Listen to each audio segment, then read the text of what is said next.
Hey there, Chad here. Thanks for joining me. This is Ostranauts, and this is my Let's Play series on the game. This is going to be episode 3. I had recorded one episode, and it got really long, so I split it into two, and that's episodes 2 and 3. So we're picking up where we left off there, and maybe just a few seconds before we actually made the cut. So please enjoy, and thanks for sticking around. There might just be something I'm not thinking of. Well, we could uninstall it. The reason I wasn't going to uninstall it first before repairing it, maybe that's what I need to do. Let's do an uninstall on it first.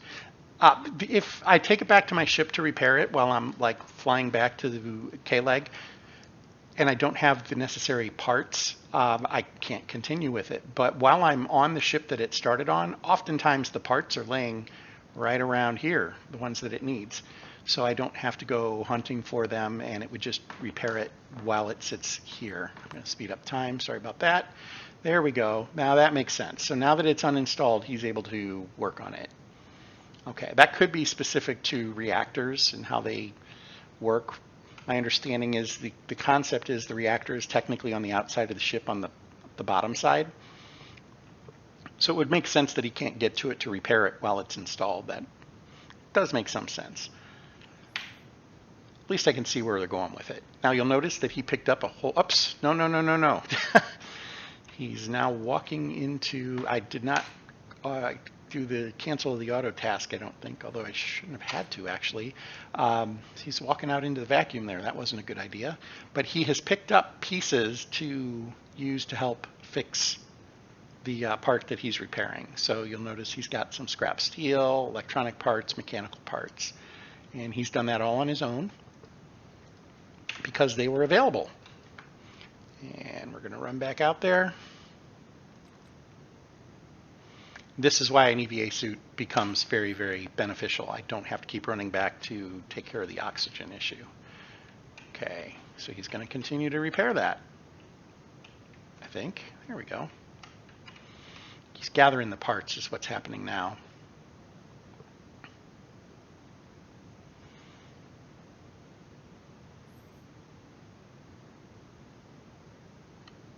Apparently that last thing he went to the ship to get.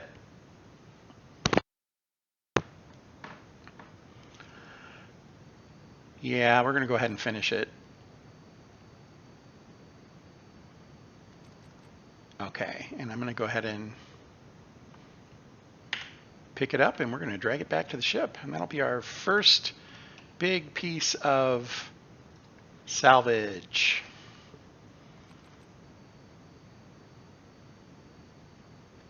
Okay. Need to get that helmet off of him. There we go. So he has grabbed the soldering iron. That's what he had to go back for. The soldering iron was probably in this toolbox because I failed to update where I had that stuff. That was my bad. I should have put some of this in these pockets so that he had access to them more easily. So we have the drill, the grinder, the friction welder, the soldering iron. Those are the big ones. Doesn't need the screwdriver because he has the drill. Might need the saw still, although he might not need it because of the angle grinder. I can't remember if that's in that arc or not. So I don't think he actually really needs those. Crowbar, you always need a crowbar to pry things open. Once we get the laser torch, we need that and the drill, and that's about it. The laser torch does all the other tasks for us, so that's really helpful. But we're not there yet. Okay, so we've picked up this piece.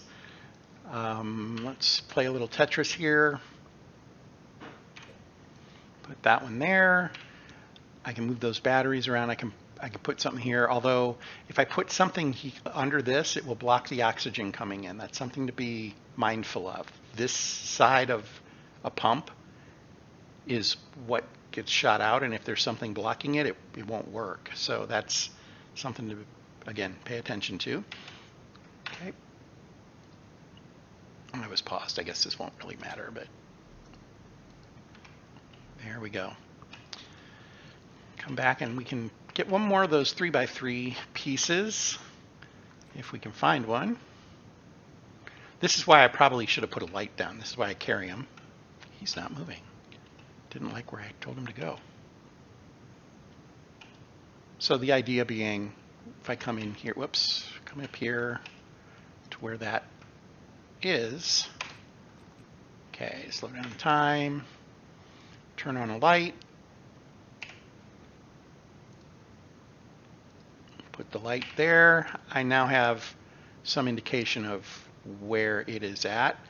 I will restore. Now, restoring doesn't require parts.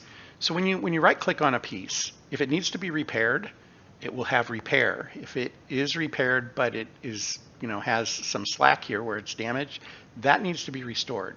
Restoring requires tools, but it does not require parts. So that's something to pay attention to. So I have no problem with restoring things on my ship because I have the tools I need, as long as I have the batteries. In this case, I should.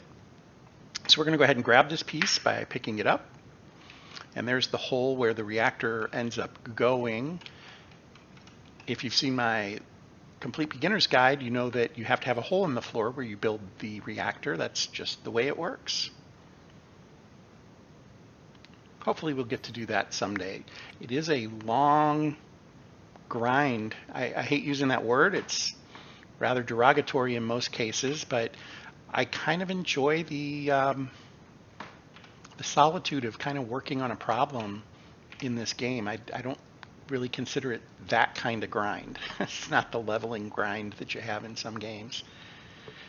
But there certainly is a time factor involved. So here's where I put that light. So it makes it easier to know where I need to go on that ship, and I can just come up here and click there and he'll start walking. Speed him up a little bit. I think I have the good stuff right now. I was going to come around and check to see if there were any compartments that I missed some significantly important parts. Like I said, I was pretty sure this one, it looked like everything kind of blowed up. There might be bins on the side there. We're not going to worry about that today. We're going to open this guy. He is chock full of heat sinks. Interesting. Fire extinguisher is always nice, but I'm not sure that they have a use right now in the game. I know that build 15, I think, is the one that is supposed to include fire on ships, and that's where those things will start to become important. It's also where it will become important not to have a fully oxygenated environment in your ship. That's dangerous. You don't want to do that. You want to have nitrogen mixed in with it. There's a whole lot of historical reasons that we know to do that. None of them are happy experiences, but maybe we'll talk about those sometime. Some of you may have been following me since my days playing Kerbal Space Program, and I am kind of a nerd on, well, the American space program and the space race in general. I've done a lot of reading of autobiographies and biographies and how-tos and things like that on how Apollo made it to the moon. There's some really fantastic books out there on it. I've read the biographies of, let's see, Alan Shepard, Deke Slayton, Gene Kranz, Jim Lovell. I know I'm missing one. Oh, of course, the many, two biographies of Buzz Aldrin, autobiographies. I'm a big fan of Buzz Aldrin. I think he's probably a cocky SOB and always was, but I think you want that in an astronaut and certainly in a test pilot. I have had the privilege to know a couple of those, and yeah, they are not shy to tell you what they think is often what I would say about the people I've known that were test pilots. Okay, enough about me. Let's move some stuff around here and let's see if we can grab one more piece of equipment. Whoops, I didn't mean to do that though. I'm going to leave these on the ground for now. As soon as I said that, I probably want to actually grab the batteries though, just so I don't lose them. They're kind of difficult to see in the clutter when the ship is not pristine. Even when it isn't, or is pristine, it can still be a little difficult. So, okay, we've picked those up. Put the helmet on, go see if we can grab one more thing. These cryo tanks can be very valuable. I should at least be getting 1,000 credits or so for them. And so I think at this point in this playthrough, that is worthwhile. Yeah, I'm not really seeing anything else that I'd want to grab. The pumps are good. Turbo pumps are better than the regular pumps, as you would imagine, right? They sell well though. You always probably can always use more pumps when you start to build out your ship. My sense is I underbuild that kind of stuff. I get a little lazy about it, if I'm being entirely honest, and I probably could stand to be a little more careful in how I plan through some of that. So we're going to grab this, bring it down here, and drop it off. I'd like to build a ship where there are access tunnels that have the pumps hanging off of them. Things like the pumps and the heater and cooler and things like that. Might try to give that a try in this playthrough, see if we can find something interesting to do like that. Okay, well, I think that's going to do it. I could Tetris in a few more pieces here, but my battery charge isn't something to be worried about, really. I think for this particular encounter, though, I would like to get back and see how well these things are selling and do some repairing of that. Grab a little bit of money, be ready to pay a shift coming up here. Going to have to pay a little bit of money there. Pardon me. So we'll jump in the pilot seat here, the nav console, pardon me, and request clearance, undock.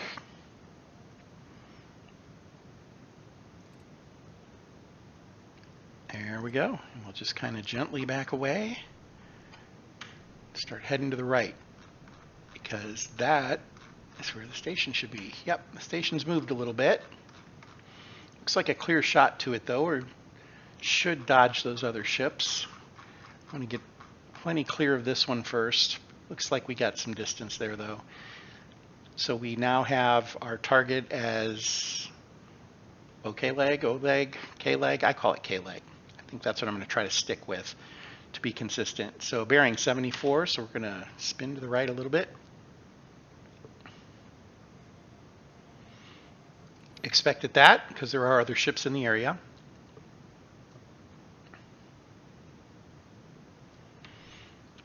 Not bad. And then we will slow that side-to-side drift. And start to accelerate towards the station.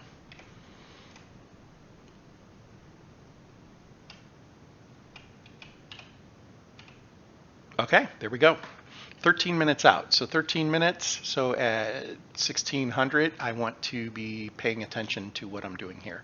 In the meantime, I'm going to start restoring these things so that I can sell them. You want to restore them so that you can sell them for higher price. When they're in better condition, new being the best condition, they will sell better. Okay. So 16 times speed, 10 minutes is about 2.25 minutes of actual time. I don't think he's even going to finish this one by then. So it used to be he would have been done with this and already on to the next one in the previous build. As you can see, it's much, much slower to restore things. Some of it is the tools I have. If I had the laser torch, this would probably go a little bit faster. I don't know if I have all the necessary skills to be maxed out on what this is doing. And we are approaching 1600. There it is. I'm going to slow down and we are going to head into the nav station. We're still 17 kilometers away, so I probably could have let it go a little longer. You know what I forgot to do is see what the heck ship that was, but I might be able to, something Rising Leopard. Something Leopard. Okay, well at least I know that. So I'm going to pay attention to that. Yeah, this is Telic Leopard and then looks like Rising Leopard. So, okay. We will definitely check the gig board when we get back to see if that is showing up there at all.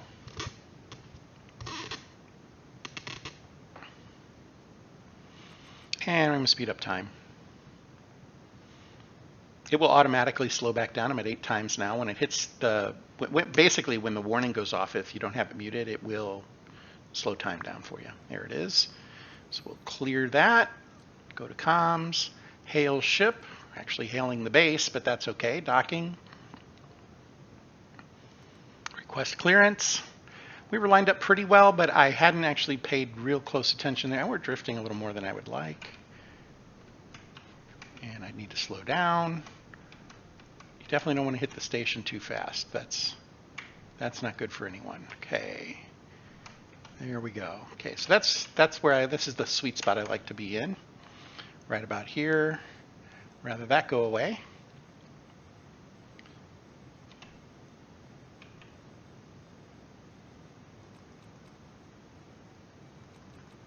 And we should be able to dock when we're under 400 or so. Okay, we got a lot closer that time, 130, but that's okay. We're docked. Well, we will be here.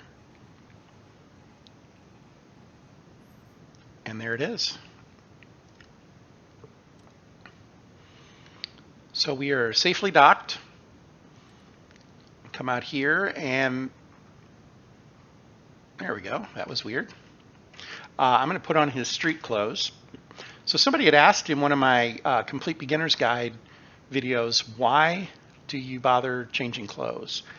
I don't fully know the effects anymore, but when I was first playing, it was known that you couldn't sleep in a pressure suit without it being disruptive to your sleep. Now, I think sleep works a little different now, so it might not be as important to worry about. But it's kind of a habit I got into. I thought, we're supposed to be role-playing this. They consider it a space life simulator. So just kind of playing my part, playing along is really what it comes down to. I know that's a little corny.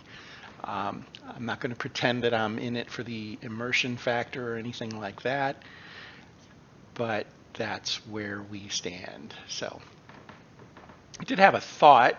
I have a considerable amount of life experience under my belt, and I was thinking that one of the things while I'm kind of on these little in-betweeners that take a long time, I could tell some stories of things that I've experienced. I don't know, that might be really cheesy. If my kids ever watch this video, they're probably going to just roll their eyes and walk away. But I'd be happy to kind of do that. I used to, as I've mentioned, I used to be a corporate trainer, and you always do an icebreaker, usually at least once, sometimes 2 or 3 times in a week for a course, just to kind of get everybody talking, right? I mean, it's a psychological thing, get people communicating and open to ideas and things like that. And I came up with a list of like 36 kind of interesting things that I could list as party discussions, I guess, as we would go around a room. Sometimes we would do, there's a game you can play called 3 Truths and a Lie. Tell 4 things about yourself, except one of them is fake. The other ones are all real. So the trainers would come up with little lists of things that they would want to remember. Oh yeah, I did this, or oh yeah, I did that. And that's something we could do sometime if you think that would be interesting or funny or corny or whatever. Leave a note in the comments. Let me know. The one thing about this and doing this repair here at the base is every time a ship comes in, it slows time down again. And I don't enjoy that. So here's the deal. We're going to wrap this video up here in a minute. I want to get to the point where we go see what this is worth. So I'm going to do the repairs on just the equipment that we picked up, nothing else. I'm going to do that repair. It's probably going to take 5 or 10 minutes, but I'll do that and we'll come back. Okay, so we're gonna cut a few minutes of video so you don't sit here and watch me doing this stupid stuff. In the future, if you want me to, I'll tell a story. But for today, we're not going to do that. We're just going to fast forward with the magic of computer editing and video editing. So be right back.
that took a minute longer than I thought it would, but here we are. He did have to get some supplies to repair this field coil, so I did grab a couple of electrical parts, I think is what it was lacking.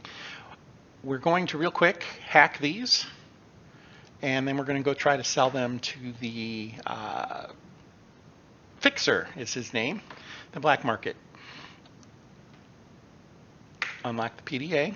This is why you take hacking, because this can be very lucrative. These will have data files on them, and some of those files will sell for a whole lot of money. So one down, one to go, and that's literally all it takes. It gives you a little bit of background about, oh, you remember going back and doing this when you were, living somewhere, and appreciate the story. I will let you enjoy that on your own. Okay, let's run down to the black market.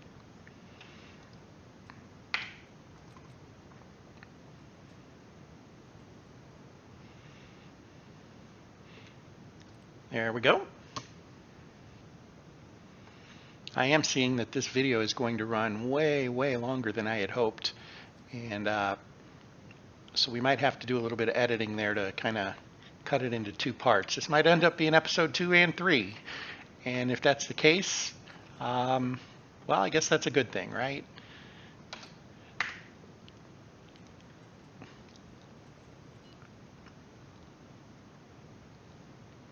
The YouTube Bible tells you should not do videos longer than 20 minutes. I don't know why that's important, but that's the number that they all quote. I am not beholden to said Bible, but it is something to pay attention to at least, and there's a reason that people seem to think that. So this one's only selling for $474. That's just one data file on it. The second one though, 11,000. So we're gonna have $23,000 worth of data files that we're transferring here. That's amazing. So that's fantastic profit for us just because we have hacking. And I'm going to go down to cargo. I'm going to sell these things, and there's 2 of these, and there's 1 of these, and that is 35,000 credits that we're picking up. I'm really, really pleased with that. Okay, I think that covers us. I don't think there was anything else we picked up really. Just this thing, and I probably won't sell that, but I haven't even repaired it yet. So we will accept that, and we will take that chunk of change. Let's take a quick peek, see if he's selling anything that we would otherwise be interested in. Doesn't look like it. Oh, that's really hard to pass up. I think we're going to pick up the laser torch. Yeah, we just had a really nice haul.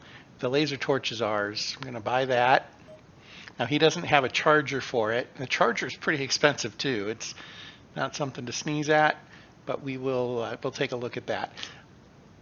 There are no EVA suits available here. That would be something to potentially get too. There is a helmet. It's a 100% condition. It's a standard helmet. I'm going to hold off. Usually when you find a suit on a ship, you'll also find a helmet, and a lot of times they're in pretty good shape. So we will buy the laser torch, and that's it. Accept that. I have it sent to the barter zone by default. And there we go. One other thing we were going to do, and we'll do it on the next level, is check out the Gig Nexus. Okay, that is right here. And what we are looking for is any of those investigate death items that are somebody we have a name for. Ariana Kennedy. Nope, I think we have, it was Abigail. Abigail Flowers.